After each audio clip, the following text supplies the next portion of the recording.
Is-saħħa tibqa' l-akbar tħassib tal-Maltin fl-eqel tal-pandemija tal-COVID-19. Dan joħroġ minn stħarriġ li ġie ppubblikat mill-gazzetta The Sunday Times of Malta fejn joħroġ biċ-ċar x'inhuma dawk it-temi li l-aktar qed jinkwetaw lill-familji bħalissa.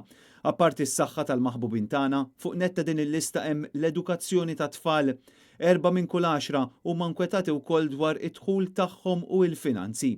L-istħarriġ juri li 22% ta' dawk il-wieġbu huma mħassbin illi jekk din il-kriżi ddum 3 xhur jaf jitilfu l-impjeg tagħhom. Skont informazzjoni li diġà kienet ħarġet fil-Parlament, f'ġimgħa waħda biss minn mindu faqqet din il-kriżi f'pajjiżna kienu diġà tkeċċew ma' 300 ħaddiem. Fost dawk l-aktar affettwati hemm ħaddiema fis-settur tat-turiżmu, fir-retail, dawk involuti fis-suq tal-proprjetà, kif ukoll ħwienet żgħar illi raw il-beħ tagħhom jiġi prattikament żero. Mis-servej tat-Times jirriżulta illi 13% ta' dawk intervistati jinsabu fuq forced leave.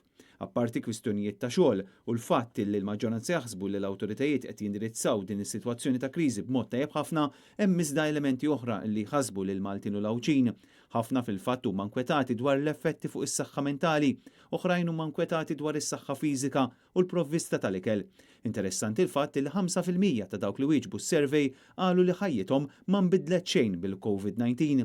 F'kummenti li tal Times, Stefano Mallija, partner fil-kumpanija li mexxiet dan istħarriġ, qal li qed irridu naraw x'ser ikun l-impatt veru fuq l-ekonomija kaġun ta' din il-pandemija, iżda donnu n-nies qed iserħu rashom bil-pakketti li qed joffri l-Gvern.